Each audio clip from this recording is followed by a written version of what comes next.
Does somebody else have YouTube up? I do. Okay, good. Let me know if we're a go or not.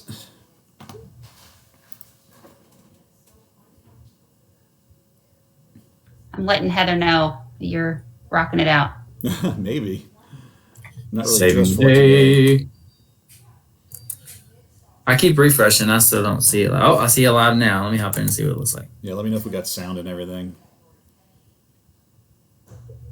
It appears to. Let me unmute this. Testing. Yep, you're a go. All right. Heather, you're. So we have our next show at what, 1 o'clock? Yeah. You do. And it's going to be somebody. Summer Barons. Edmonton for blended learning. Oh, okay. I know Summer, yeah. I'm going to mute my.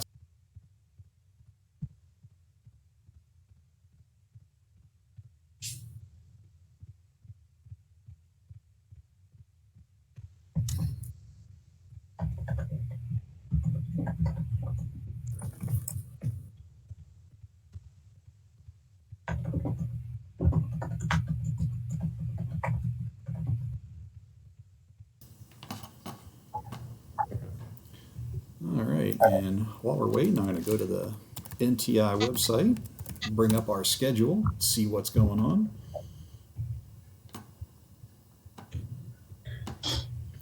We apologize for the technical difficulties. We are back up and running now and getting ready. Go to the teacher toolkit. And then I will click on the handy dandy digital learning schedule. Mm-hmm. We also have the live STLP. Oh, results are coming in. Results coming in, and I am more than happy to share that for a second if you want, Jim. Yeah, absolutely. I can kick over to your screen. What's going on with that? This is what we want to show. Here we go. We should have Summer coming up next. We'll flip over here. Oh, there she is. Got her hat on, looking all fancy. Summer. Success as part of STLP at home, which brings up my last point. Elaine, I'm on you. All of the Elaine, are you sharing your screen or not? Oh, you know what? That means that I forget to know how to share my screen. Isn't that hilarious? That's been a while, right? There you go. Now, if you can hit closed captioning. No, I'm just kidding. Website, the STLP.education. I don't really know if and click on the we links missed it there. But please, we miss it. Oh, I'll see if I can find it and put it in the chat for everybody. Years to come for people to look at for inspiration. Maybe also, Kyle, if there's any JCPS results, throw it in chat. Great division. 9 through 12 division, second place for Google Expeditions from Arnav D, Russell High School. I rewound it just a little bit. And that means our 9 through 12 division technical writing first place goes to High Fidelity Mannequin from Nick K, Bowling Green High School, Bowling Green Independent. So congratulations to all of our digital product winners, our champions. Well, it's 1 o'clock, and if they want to check that out, that will be on. Thank you to all of our. That'll be on demand. So some of our JCPS schools did do wonderful, and we're excited to celebrate them. That'll be all over Twitter too, Jim and Kyle, and that way we won't steal any more time from Summer and Jim. No worries. Rescuing the day, and I'll be chat side and excited to learn from you guys and let me know if I can do anything else. Thanks, Elaine. Kyle, are you going to continue to intro everybody and all that? Can't hear you, buddy. Kyle, can't hear you. Oh, sorry. I said I can't switch the video feeds around. Obviously, I can sit here. I can run it if you want to do the talking. It's up to you. Sure. It doesn't matter to me. Yeah, that's fine. Thanks, Jim. So, hey, Summer, welcome. Happy Friday, everybody. That was Jim Unger with the Digital Innovation Team. I'm Kyle Chandler. We were having some technical difficulties at the 12:30 time slot, so luckily we got it straightened out for you, Summer. So we're going to turn the reins over to you and let you talk to us a little bit about Edmonton, I believe.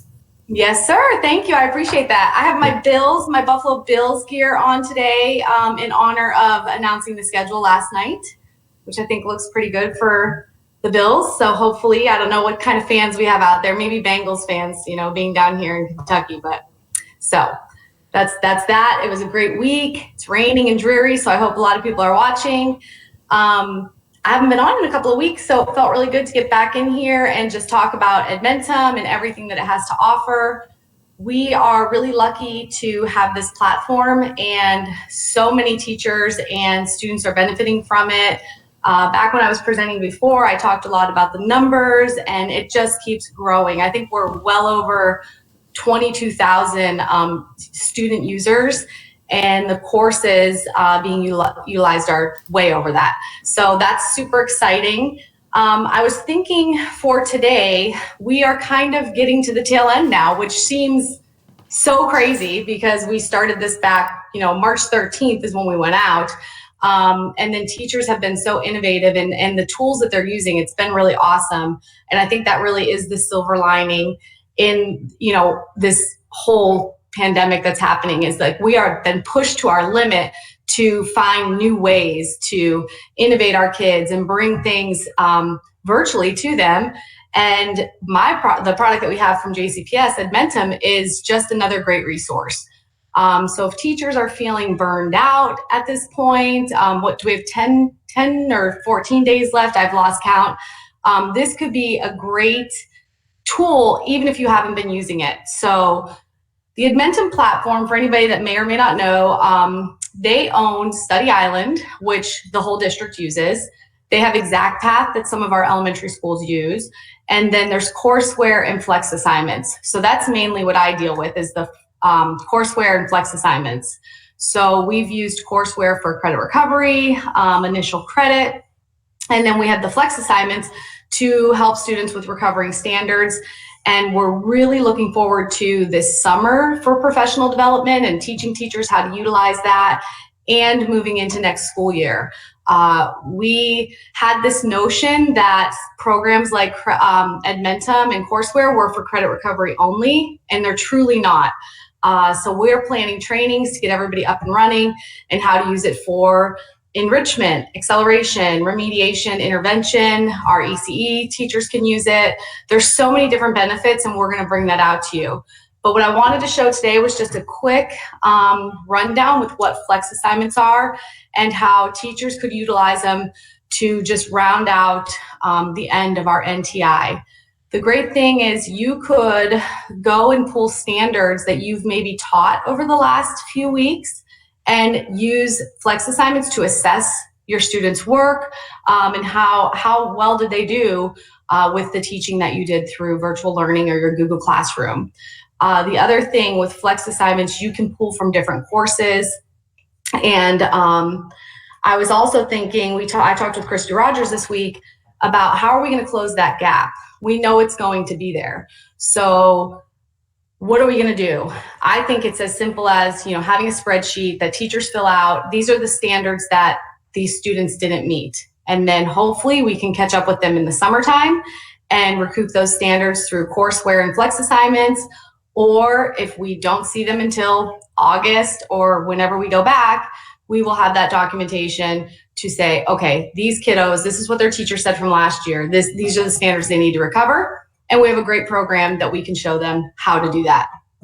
So what I'm going to do is I'm going to start sharing my screen, and I'm going to jump right over to flex assignments. Does anybody have any questions? Is there anything in the chat that I need to address while I'm going over there? Go ahead, Summer. I'll take a peek here again and see. Nope, just folks saying hey to you and welcoming you to the show. Awesome. All righty. Thank you for that. Okay, so what I came right over to is our Edmentum. And when teachers log on, just a quick reminder, they always go through Clever and click on the black and rainbow E, and then they're brought into this landing page here.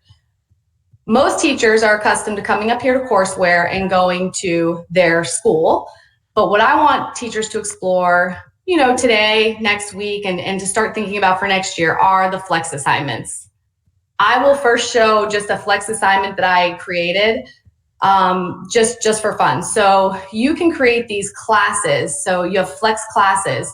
You can create them for each of your classes that, say period 1, period 2, or in a situation like this, where if you just teach one subject, you can create that class and dump all of those students in there.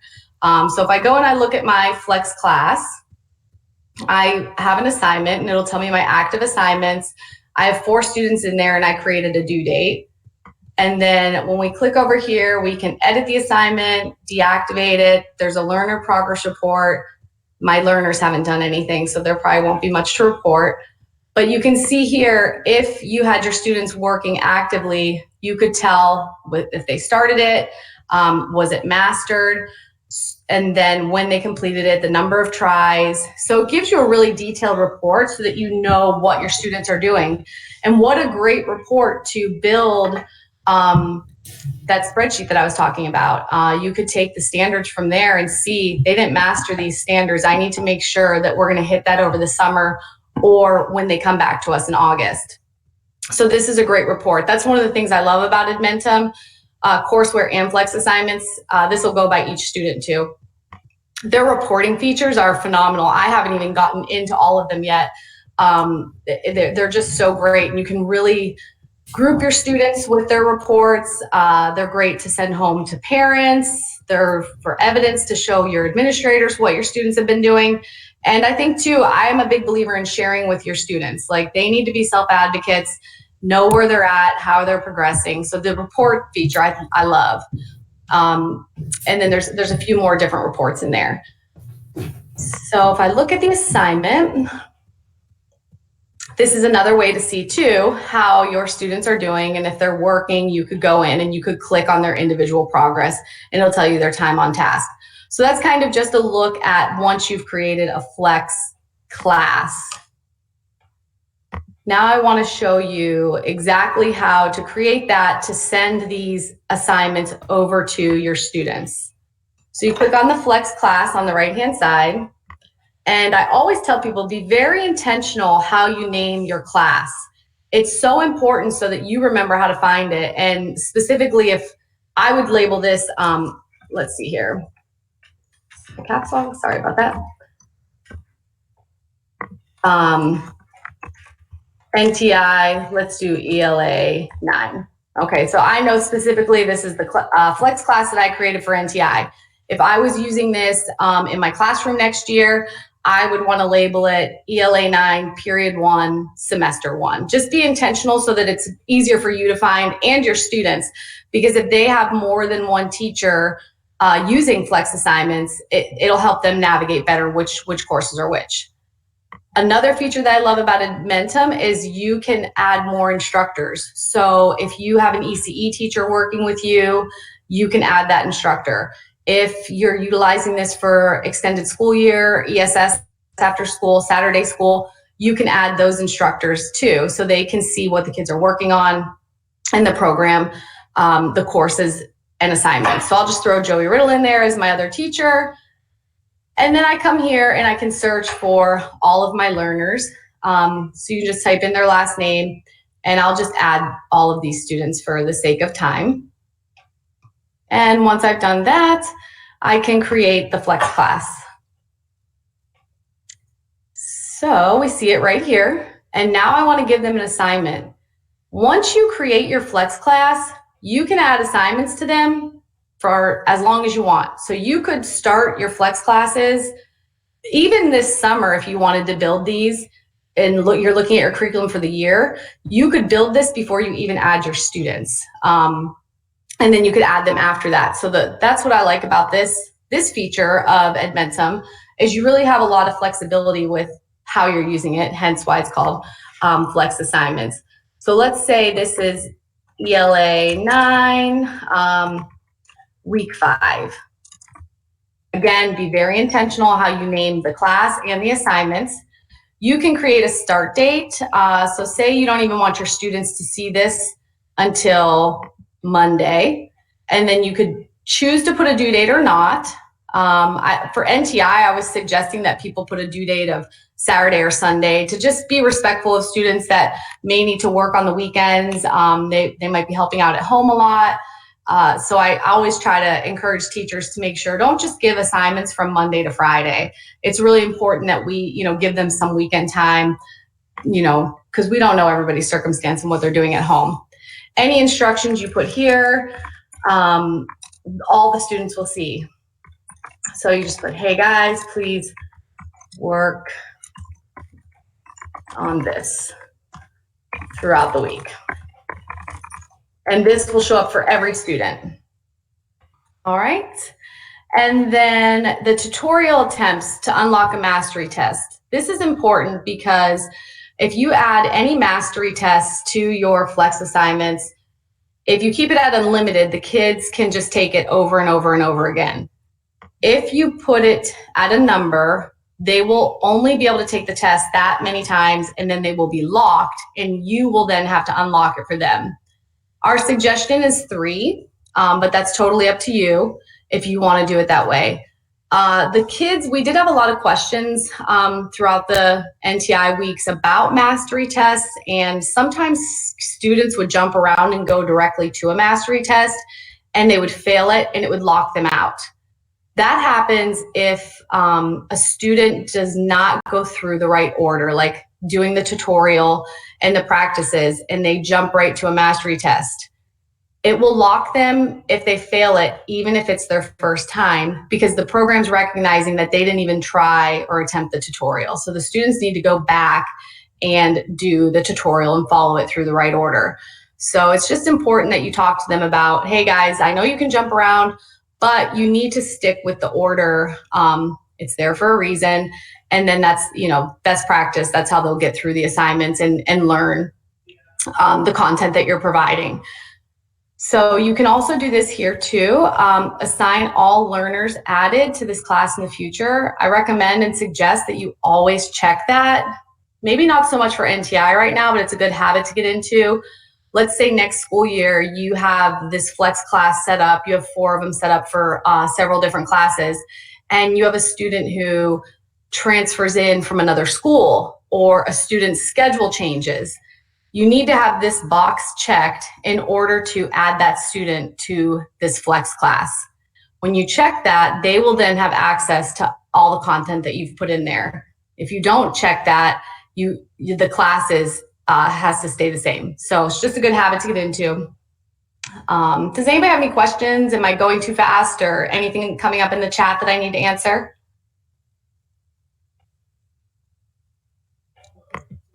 Sorry, I lost right in there for a second. Yeah.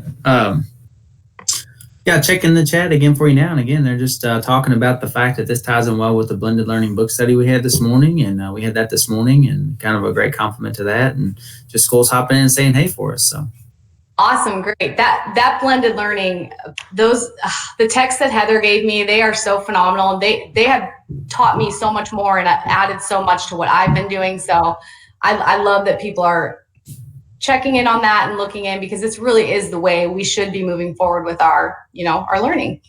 absolutely. So when I went over here, I added all the students to this assignment.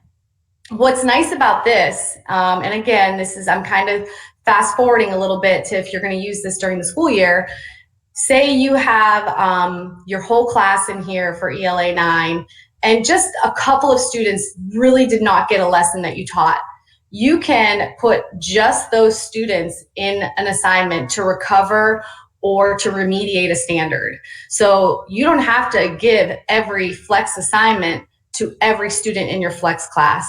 So this is just a great tool for blended learning, workshop model. If you're utilizing that in your classroom, you may have a group that has a flex assignment based on this standard. And then you might have another group that has a flex assignment based on another standard. And as they're rotating, you have the content there to support them and guide them through it. So that's a really cool feature of this. For purposes today, I just added all of them. I've heard some people talking about using this as a flipped classroom to push the standard or a tutorial the night before they're going to teach it. I worked with a teacher in Buffalo that did that. I feel like this man was a magician. It worked so well for him. So this is such an added bonus. He would have loved to have had a program like this where the flipped classroom was pretty much created for him because the content was there. You could also use this to put out a homework assignment. After you've taught a certain standard, you might want to send this as flex assignment, as a homework assignment. Before the kids even come back the next day, you would be able to assess how did they do? Did they get what I taught? Do I need to do a reteach? Do I need to figure out a different way to do this? The options really are endless, and I'm so excited to really focus on the blended learning model and show you how flex assignments and courseware can be used in that model. So we're just lucky that we have this whole program that has all of these standards right here and ready for us. It's just really cool. I'm really excited about it. So when we go in here, we can search by subject or grade or by standard. For today, we're just going to do this, just go by standard, so I can narrow it down to 9th grade to find it quickly. My system's going to allow that. All right, let's see here. So let's see. Sorry about that. All right, English 9, semester A. Once I open this up, this is the entire course that I can look at. I can pull over the orientation. I can come and view the syllabus. So maybe as a teacher, I haven't really dove in here. So I'm thinking I need to find one specific thing, check out the syllabus, and you can see here, oh, context clues. That's something that I want to focus on with them. And you could pull just that assignment over. So I really love the syllabus because it's great. There's other ways to find the syllabus too, in addition to just going through flex assignments. So I can show you that when we're done. But it's a great tool to have. I tell teachers to download it, especially, if you're a content teacher and you teach 4 or 5 periods of just one subject or 2 or 3 subjects. Just download these and save them to your computer because it's a good resource to pull up and see what's offered in that syllabus. And a quick note, people ask me all the time, how many days will it take? You really can't gauge the days based on what, this is just a suggestion, a recommendation. It really depends on student motivation. So, and that's more of like a courseware type thing. If you're using this for flex assignments, it's really up to you. You could say to your students, you need to have this done by tomorrow, or we're doing this in class to reteach this standard. So the days, it's just a recommendation or a generalization, but we really, if we could know student motivation, then, we probably would have other jobs too. So it's just a tool there to know. I never can give a good answer for that. But so we saw in the syllabus here that Unit 1 had context clues. So I'm going to pull that over to my flex. It can be really finicky, which it's doing right now. No. And once the green check is there, it will drop over. Another great feature is you can add a pre-test and you can add a post-test. So if you really only wanted to focus on context clues, you could give your students a pre-test, a tutorial, an activity, and then a post-test all in one flex assignment. You can add as much or as little as you want to a flex assignment. And then you can also take those different things away for the kids. So let's say context clues and paraphrasing and summarizing are what we want to add for this one here. I've suggested to teachers who are utilizing this for NTI to be very mindful of how much you're adding to a flex assignment, because the great thing is we have that control. So think of your students and all the other coursework that they have to do. If you're doing this for a week by week thing, be mindful of how much you're giving them. And if you noticed, when I pulled over another topic here, the pre-test and post-test are regenerating to match what I've pulled over. So there's not a pre-test and post-test for each area, but for whatever you're pulling over. And I think that's a really cool feature too, that we can assess our standards. So if you know that you taught 3 standards through NTI, you could go and pull those over here, bump it in here, add a pre-test. And if your students mastered that, they will not even need to go into the additional work. If they didn't, that's a great resource for you to know, okay, they did not master this standard. I need to reteach, or make sure that if they're coming to summer school, or they're going to see somebody next year, that they know that they need some remediation with that standard. So after you do that, you just create the assignment. And there it is. So one assignment. So like I said, this class here, you could have it going for the entire school year, and you could add up to, as many assignments that you need to. It's just important to keep in mind that you have your students in there, either your whole roster, or if you want to narrow it down by class periods, you can do that. And then you just manipulate who do you want to get the assignment, your whole class, just a couple of kids. That's just a feature to know how you do that. And as you can see, I have a bunch of flex classes going right now with different assignments. So that's kind of flex assignments in a nutshell. Does anybody have any questions? Is anything coming up in the chat about flex assignments? No, but I'll be honest with you. We had that little technical glitch there early, so there are people watching, but fewer than normal, and so that could be part of that. But that's why we record them all, and we'll make sure it's out there for them very soon. All right, awesome. Okay, so I have just a few minutes left, so I just wanted to show, since I've talked about flex assignments, where you can navigate. So I always talk about this, like Edmentum has a great help center. It's over here. They are revamping flex assignments completely over the summer. And some people are like, no, like we don't want to learn something and it's going to change. It's only going to change for the better, and it's going to mimic more of what courseware looks like. So one of my asks was, flex assignments do not have the purple help button. And I love the purple help button. So they made a note of that, and they'll make sure that that's over there. And the reason why I love it so much is no matter what screen you're on, the help topics will change. So it really narrows down what you're looking for. You don't have to really dig through to try to find something. So up top here, they always put what's new. So if something's new up here, that means they made a change, or they've added something better to help you out or make it more user-friendly. So right now, there's quite a bit. So they've been working a lot over on the programming side of Edmentum. And then they have these how-to tours, which are pretty cool because they're just little bubbles that will come up and take you through your sections and different things. So each page that you're on through Edmentum, these topics will change to support you. The instructor guide, the instructor user guide, this is what teachers, this is a phenomenal guide for teachers because it really outlines the entire program and how to navigate through it.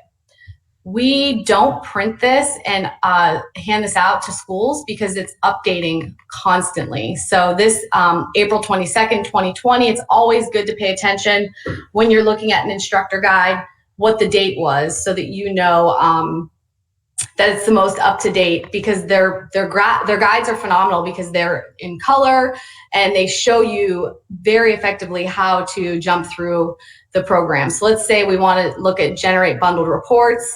It takes me right to that page, and now I can go through and check out how to do those reports. So I really like their instructor guide. I feel like they've taken a lot of time to make it very user-friendly and effective to try to save us time, which is so precious to teachers. These bubbles here, one of the tutorials that I showed you in there, that's how they show it to you too, which is kind of cool. So that's your help center over here. Pay good attention to it. It's really awesome. You can also go down here to their support site, and there's additional resources in there. And then this C-Hive for courseware is really cool because if you click on that, it will take you to an area where you can provide ideas or comments, like maybe something's just not working for you and you think it would look better. That will go directly to their product development, and they do see those. They are actively checking them. Edmentum also wants to hear from us all the time. Like, we have a great relationship with them, and I nag them weekly, probably more than that, with ideas that I hear directly from teachers that they want the program to look a different way, or they wish they didn't have to click on this and it was easier to get to it here and there. So please always, you can use the C-Hive here, or you can always email me and reach out to me, and I will get all of your questions, concerns, thoughts, and ideas over to product development. And then hopefully certain things, we've already had things added just based on what JCPS teachers have asked for and requested. So I think it's pretty cool that we get to have a voice in the product development, and they're definitely listening and want to support us. So shoot me an email, reach out to me, and I'll make sure that they get those. So over here, probably jumped too quick. Now on the left-hand side, you have your menu button. And this will give you, your school would be listed up here. And then you have your course sections, classroom, students. This is just another way to jump to any of those pages. But I also wanted to show you, here is where you can also see the course catalog. So this would be, prior to creating a flex class or using courseware in your classroom, however you want to use it, you have access to all of the courses that are in Edmentum. We have a team at Jefferson County High School that is creating custom courses. If your school needs a custom course, or you feel, for example, Algebra 2, I'm working with teachers that are using flex assignments because the way the course was developed in Edmentum did not work for them. So I want to work with that team this summer. How can we build an A2 course? So say we build that course for them, it will be in here. And you can search either way. If you search for it in the courses or custom courses, it will come up. So if you have an idea for a custom course, again, reach out to me. I would love to work with you and get our team on building a custom course that meets your needs. And that once you go in there, you can also, that's where you can find the syllabus and all of the activities. And then lastly, real quick, I'll wrap up here, are the reports. There's so many reports in here. I had 2 reports come as reoccurring. So I set these reports so that they would come to me every Friday. So that's what's really cool. You can go through any of these types of reports, and they have samples so you know what they look like. So if your administrator wants to know the progress that your students are making, you don't have to do anything but schedule this report to run for you, and it'll automatically come to you. And this could be something that you're using with your administrator, or even to send to parents and students.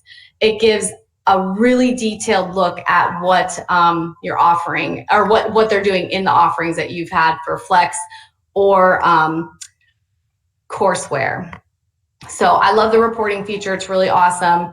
And you find that in the menu button over here, and you can create new reports. You can look at your upcoming, and then there's other additional classic reports. These are also super in-depth. There's ones, this strengths and needs is phenomenal if you're in a blended learning model, or you have a blended class with many different levels of students. You can look at a specific post-test and run a report, and you will see all the strengths and weaknesses. They will narrow the kids down into 4 different groups, and it's a phenomenal report. So I really love the strengths and needs class report. It's very useful, especially in a co-teaching environment where you have different levels of students. So that's it in a nutshell, I guess, here. And I have a YouTube. I will make sure, I don't think I linked it this time, but I'll make sure when I get off here, I will link our page that has all the other videos that we have and the tutorials, and we can go from there. But I'm Summer Behrens. I work at Jefferson County High School, and I would love for anybody to reach out to me if you need support or guidance, or want to know more about what we can offer through Edmentum's courseware and flex assignments. Awesome. Thank you very much, Summer. We appreciate you being with us and for bearing with us. Again, I think you may have been unscathed from the technical issues we had, but we're glad it worked well for you. So, but you have a great weekend, and we look forward to hearing from you again here soon. Awesome. Thank you. Thank you. All right. So we're going to turn it over here momentarily to Christina and Lisa. Hello, ladies, and happy Friday. Hi to you, and happy Friday. All right. Happy Friday. All right, there you are. Lee, you guys have done this before. You got the slide up with the closed captioning. You ready to rock? Yes, sir. All right. Well, I'll hand the torch over to you. Go right ahead. Thank you. Thank you. Good afternoon and happy Friday. I am Lisa McGarry, and I am a resource teacher with Social Emotional Learning and Trauma-Informed Care. And leading training today with me is also Shay Johnson. Shay, you want to introduce yourself? Hello, happy Friday, everyone. Christina Shea Johnson. I am also a district resource teacher, social emotional learning / trauma informed care. So happy to be with you guys today again. All right, we are going to talk today about ways to cope. And you see our title is Teach Me How to Cope. So that's our intention. As we get started with all of our trainings, we like to include our contact information. And you see here is our full department. We have our boss, Dr. Lamisa Marks John, and Dr. Jennifer Driscoll, as well as Shay and myself. And they will be in the chat if there are comments, questions, things that come up as Shay and I are training. Feel free to comment or ask questions, and they will tend to you the best ways that they can. Throughout our training, our goals are to give you a basic understanding of the impact of working with trauma-exposed students, look at coping and what it is, give you an example of a self-care assessment, and then talk about a self-care plan.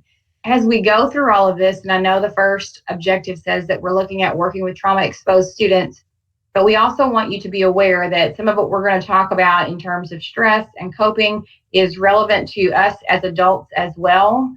So things to take away in that realm as well. With all of our trainings, we include a self-care alert. We mentioned we are the trauma-informed care department, and sometimes when we talk about things revolving around trauma, it brings up uncomfortable feelings. So if for any reason whatsoever this happens for you, please implement some self-care, whether it be stepping out, whether it be walking away from the computer because you need a break. I know these are being recorded, so it's something you could come back and watch later. If you want to start texting someone, calling somebody on the phone, talking to somebody in your home with you that you can trust and vent to, or just doing something relaxing. It's raining today, and I know lots of people don't necessarily like rainy days, but I like to sit and listen to the rain hit the window. That is a soothing sound for me. And sometimes when I just need a moment, I focus on my breathing and just listening to the sounds of that rain. But whatever it might be for you, whatever you need as we wind up this week, do something for yourself. Take some moments to relax. Okay, so we want to start our training with a quote. And I'm going to read it to you. And then, Shay, I hope that you will chime in with me. Some people's weakness is that they care too much. It is also their strength. And in the chat box, we would like for you to comment. What does this mean to you? What does it mean that something can be a weakness as well as a strength? Oftentimes, at least in my experience, we find that educators are ones who care too much. We worry about our students when they're not with us. When they're at home, and are they getting enough to eat? Do they have the resources they need to be able to do the assignments that we're asking of them? Are their basic needs being met otherwise? That can become overwhelming and increase the level of stress. However, it sometimes can be a strength. And I'll tell you specifically, I am not one who likes to ask for help. I like to take things on my own shoulders and do what I need to do. So I need people who care too much to call me out on that and say, you know, I noticed something was going on with you. Let's talk about it. We need to deal with this. So it also becomes a strength in that respect. So what does this mean to you? You're still muted. I'm a fixer. I consider myself a fixer and a server, and I just want to get in there and fix everyone's problem, right? So it's a strength for me because I'm glad that I have that characteristic. So caring too much, you know, I was the teacher that wanted to make sure you had enough food for the weekend. I wanted to make sure that you went to the basketball games too, but you did not have transportation, one of those people. But that started to get really heavy because so many people started depending on Miss Johnson for money for the field trips and Fun Friday stuff, packing their backpack with this. It started getting really heavy. It was too much. And so carrying too much can be a problem. It is a strength to where you can empathize with the person, but it can be a burden if you let it. Thank you for sharing, Shay. I appreciate that. All right, so we want to transition now into looking at what stress is. This is not a new term for many people, especially of those of us in the field of education. We experience this with many different parts of our job. But we want to give you a working definition of it. When we talk about stress, we are talking about physiological and mental responses that our capacity to cope has become overwhelmed, or we may not be able to handle things. It's also something when our body experiences, it is a response that gets us out of danger. So we feel stress when we see a car coming at us. We feel stress when we see fire burning out of control. That's a reaction in our brains, physiologically, allowing us to get away from that. We will also sometimes have mental responses, and sometimes they will be appropriate. You see here at the bottom, it says it can be positive or negative. Sometimes they're healthy, sometimes they're not healthy. You think about situations that you've been in, and I think about ones, especially with us all being together all the time in our homes, that sometimes that stress or the irritation that we get from spending so much time together may come out in a mental response where we may snap at each other, or our responses may not be the most appropriate to situations. I think about working in schools and saying good morning to students and them coming back and ready to cuss me out, or maybe even doing so, that sometimes stress overwhelms those positive coping skills that we have and manifests itself in ways that we don't necessarily want, comes out sometimes and across the people that we hurt or harm, not necessarily intentionally, but it happens as our capacity to cope becomes overwhelmed. We like to show and share this stress and coping model. So you see on here that we all have stressors. There are things in our lives that cause stress. If we deem that as a threat, we have two reactions. The negative stress may be the emotional dysregulation. And I mentioned some of those, thinking about students that I simply said good morning to, not knowing their story or what happened in their morning before they came into the school building or as they came into the school building, and all of those things they had to go through, may have looked at me and said, F you. Okay, you are overwhelmed.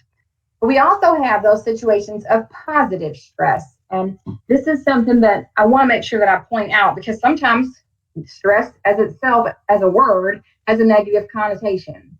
Well, positive stress does happen for us. When you think about buying a new home or getting a new job, there's some anticipation with that. There is some excitement with it. I get nervous before doing these trainings, and especially before really getting the hang of this and trying to figure out how all of it's going to work virtually. That's been some positive stress for me, allowing me to be able to grow as a person. And in my skill set, I have skills that allow me to cope. So I'm not in that emotional dysregulation state. I'm not in the flooding of my body in the negative or overwhelming hormones that lead to stressors or the increase of that anxiety, whatever else it might be.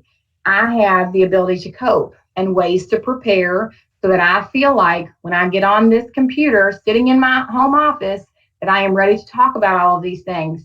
Also, able to be resilient when issues come up, that we can work through them and work around them, however it might be.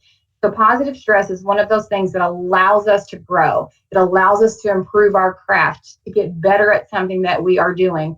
Also allows the brain to release some of those positive endorphins that are improving our health or our overall mood. From that, we want to transition into what coping is, and then Shay is going to talk to us about some ways in which to do that.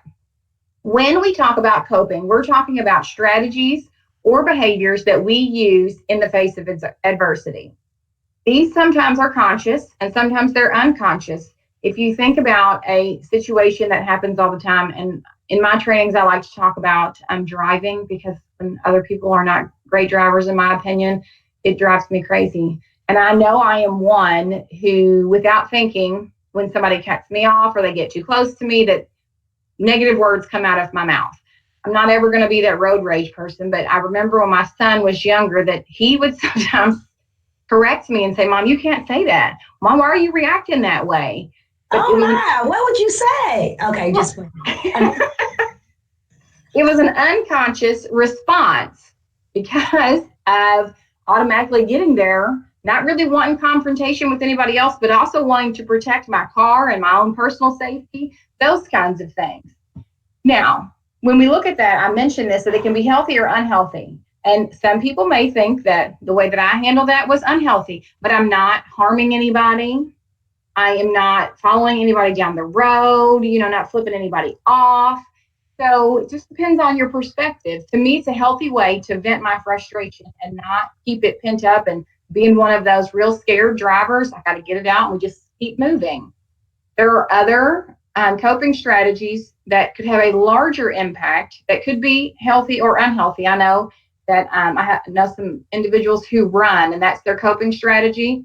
Sometimes it's a healthy thing, and sometimes it's unhealthy because they'll have broken bones and continue to run, ripped off toenails, those kinds of things.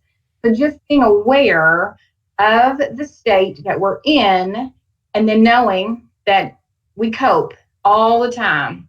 It's the awareness that allows it to be healthy or unhealthy, but allows us also to tolerate that adversity, the uncomfortable things that come in, especially during this time where we're all dealing with stress and becoming aware of our coping skills.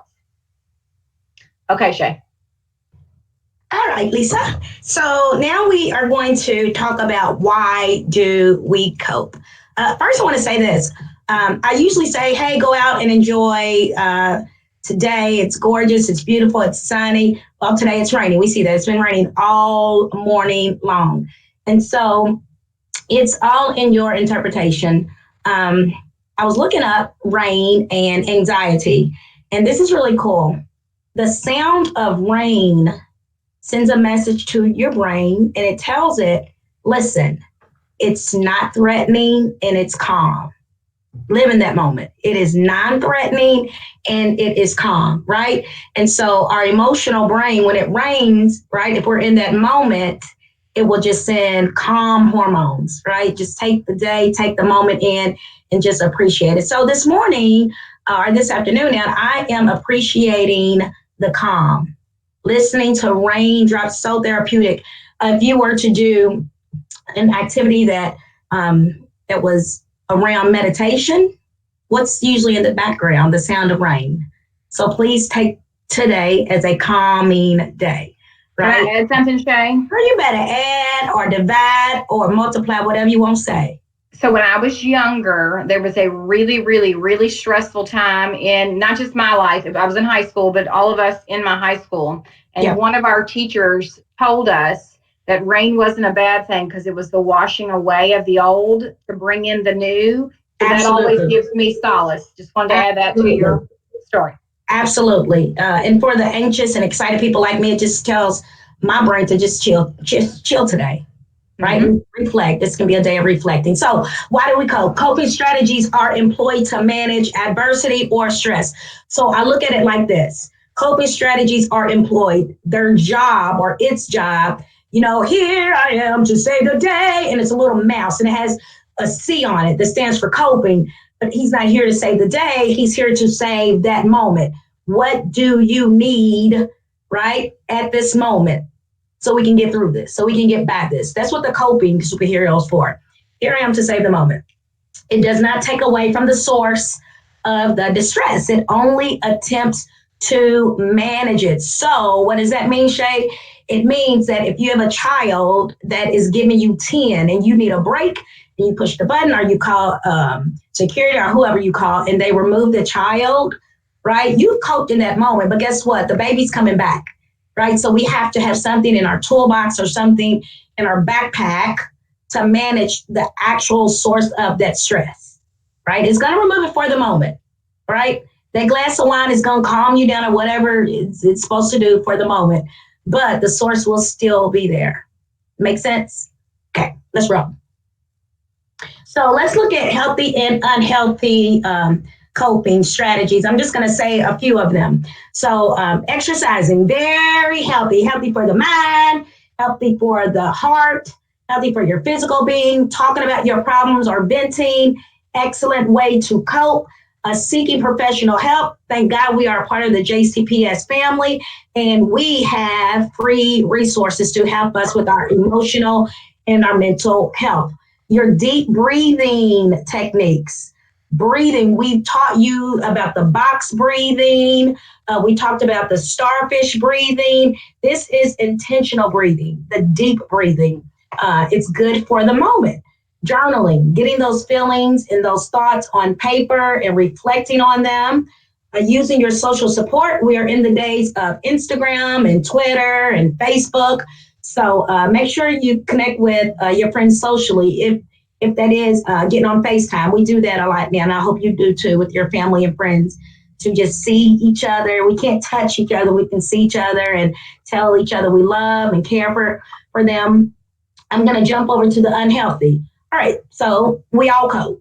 Sometimes it's healthy, sometimes it's not healthy, right? Getting 2 McDonald's meals in one setting may be a little unhealthy. Sleeping too much or sleeping too little, that can be very unhealthy. Self-harming, how can you self-harm? Think about it. I'm not talking about putting something up to your wrist. There's other ways that we self-harm: drugs, alcohol, even thinking negative all day long, a lot of words that are not pleasing. Overeating, procrastination, we have to get that out of our system. It is a very unhealthy way to cope because you will always have that, I got to get this done, I got to get this done. Let's roll, Lisa. So coping at school, coping at work, coping at home. When we do Teach Me How to Cope, we come into your building and we put posters all over. Lisa, go to the next one so I can show them what I'm talking about. And go one more up and we'll come back to that. Yeah, so we will come to your building and the posters around the room would have these words. How do you cope during NTI? How do you cope after a challenging day? How do you cope working with a resistant family, a resistant child? How do you cope struggling at home? How do we cope during a huge life event and dealing with technology issues? And what we would do as educators, we would write different ways that we cope during these times, and then we would visit the posters and we would share out, because the way that I cope may be different than the way you cope. So after a challenging day, I want to go home and I want to fix something that has a very strong aroma that speaks to the belly and speaks to the mind too. And I want to turn on my music. And that's Shay's way of coping after a challenging day. Steal it. What is your way of coping? Kyle, talk to me. What is your way of coping after a challenging day? I like to talk to family and friends and, just kind of connect with the outside world, and helps me kind of feel like I'm not alone, like people can relate. So I love it. I love it. I love it. So some people like to get their nails done, get massages. There's so many different ways that we cope. Go back one, Lisa. Yeah. So in order to cope through the day, since it's Teach Me How to Cope, we need to do the following. First of all, people, we have to be self-aware. Who is this in this shell of a body? Right? You have to know what sets you off, what takes you to 10. You have to know what calms you down. We need to be very aware of our emotions, of our feelings, and how to get to that calm space so that we can be successful like every day, and so that our cup can remain full or semi-full. So know thyself. The pause button. It is a mental button for me. I push it all the time, and it's just one of those resets. It's a reset saying, listen, I got to pause right now because it's not going well. So I'm going to take this moment to do some mindfulness techniques, whether that is sitting with my eyes closed and breathing, whether that is listening to positive talk, if that's affirmations for myself, pushing the pause button and reaffirming yourself that it's okay. We're going to get through this. Why? Because we've got through all the other ugly stuff. Shay, I'm going to add something here too, that when I was in the classroom, I used to make my students actually spin, not like to get dizzy, but let's restart. That you either came to me or a situation wrong, so let's turn around and you turn as many times as you need to reset. And, let them move. That was something that I would have kids just implement themselves after me showing it to a couple. Yeah. Take that pause. Okay. I love it. So what I've started to do I'm back to the techniques. I've started to verbally say to myself in the like doctor's office, so I won't seem crazy, or out loud every chance I get, I can do all things. It's 5 words.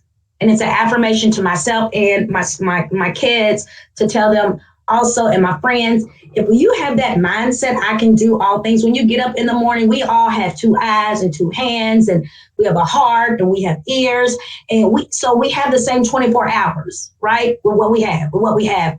And so if we have that mindset, I can do all things. You can go through that work day not feeling stressed, not feeling depressed, not feeling anxious, having a positive mindset. Please, this is so important.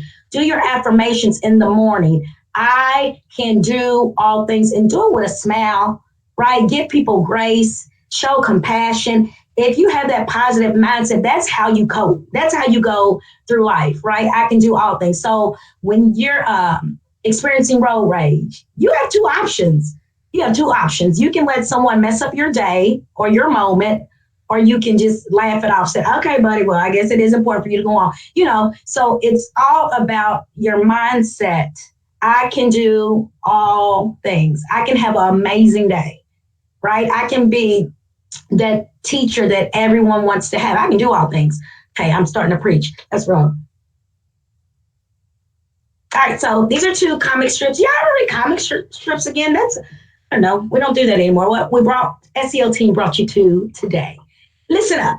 First one, my therapist told me the way to achieve true inner peace is to finish what I start. So far today, I finished 2 bags of M&Ms and a chocolate cake. I feel better already. So to me, that's just saying, tap into your self-care. What is that brings you joy? What is that brings you peace throughout the day? Get at that. The second one, I've got to start taking care of myself. Whoever was supposed to be doing it has done a really crappy job. So what I would ask you, if I was in front of you, I would say, how are you taking care of yourself physically? How are you taking care of yourself mentally? How are you taking care of yourself emotionally? Today, it's time to relax. It's time to reset. If you want to do an ugly cry outside, we'll do it with you, right? We have to better each other and learn some new coping strategies, because what we've been doing in the past, it's not working. Lisa. All right, so this is a self-care plan. And I love it because it's something that you can verbally see. We have linked this. We've linked this so you can always go back to it. It makes you pulling up the link? Yes. All right. So it just makes you go back and reflect. And we talk about how you get your day started. Depends on how your day's going to go. So the first one says 3 things that I am grateful for. Lisa, go back to that, please. I'm here. Yeah. 3 things I'm grateful for. Everyone that is on this chat can respond to 3 things we are grateful for. Jennifer and Lomisa in the chat, please. Let's see what we're grateful for. I'm going to first say I'm grateful for my health. I'm grateful for wonderful children, and I'm grateful for having a roof over my head. That's easy. I can go all day long. Cal, talk to me. What are you grateful for? I'm grateful for telecommuting. Yay! Lisa. I have to tell you that I am so grateful that yesterday, even though we were social distancing and through our masks, that I got to see you and Crystal. That filled my bucket, not just my cup, but my bucket. Oh yeah, that means you got a whole lot for the weekend. That's awesome. That's awesome. So we want you to please share this link with your family and friends. What a wonderful time to do it this weekend. People I can depend on for support. These are things that we take for granted. So this is called Teach Me How to Cope. If you say these 3 are the people that I can depend on for support, that's teaching you how to cope. That's calling, or they used to say, phoning a friend saying, listen, I need you to be quiet and just let me vent. Don't judge me, let me vent. You have to have those people in your corner. Places I can go to feel happy, places I can go to feel calm. If that's your bathroom sitting on the throne, okay, you have a place. Please, please, please have a physical place that you can go and sit and bring that calm mind in. The last one I want to hit on is music that I can listen to relax. My go-to is soft gospel music. I call it worship music. So that is my go-to when I'm having one of those tough days. I can put on my earphones or in the car, listen to nice worship music, and that will put me in my relax mode. Miss Lisa. All right, the relationship let's start over. The relationship with yourself sets the tone for every other relationship you have. So let's go back. The relationship with yourself, in other words, if you were dating yourself, what would you offer to yourself? What would you offer to yourself? Would you offer kind words? Would you offer nice dinners? Would you offer calm places to go? What would you offer to yourself if you were dating yourself? Because we want to make ourselves feel good. That's the point, right? When you go on a date with someone or have a relationship with someone, the goal is to make that person feel great. And so we have to be self-aware of who we are to make ourselves feel great. So when you have that wonderful relationship with yourself, it sets the tone for every other relationship you have. So I've been teaching for about 17 years. I never wanted to go into the classroom carrying negative energy. That's horrible, right? Teaching is a gift. Why would you bring that gift into the classroom, right? Why would you bring that gift around your family? So setting the tone at the beginning of the day, setting the tone at the beginning of the day, when you hop out of bed, what do you want to give yourself to make sure you have a nice, relaxing, joyful, right? Joy is different than happiness, joyful day, so that your students want to feel comfortable in the space that you have every day, so that your coworkers will feel comfortable around you instead of walking on eggshells. That's a horrible person to be around, that you have to walk on eggshells. So having the relationship with yourself sets the tone for every other relationship. Do people want to be around you? Do people feel comfortable around you? That's a question only you can answer. Do you make people feel good when they are around you? Right? And so if the answer is no, it's time to tap into how can I have a better relationship with myself? Right? And come up with some different coping strategies so that you can manage that mental health. Do we have another slide, Lisa? Just the contact information. Yeah, so this is our contact information. My boss is the very first one, Dr. Lamisa Marksjohn, with Dr. Jennifer Driscoll, myself, and Lisa. We are the social emotional learning team of JCPS / trauma informed care. We wish you well this weekend. Lisa, do you have anything else? Nope. I was just going to say, if anybody finds themselves in need of other strategies, any resources, reach out to us and we'll get them to you if we can. We'll get them to you if we can. So have a wonderful, wonderful, relaxing weekend. Please get out and listen to the rain. It's very, very therapeutic to your brain. Love you. Don't even know you. Have a wonderful day. All right. Thank you, Lisa and Christina and team. And that was awesome. Always one of the most powerful episodes we get during the day, especially given these times. So thank you for the work you do and for being with us today. Thank you. Absolutely.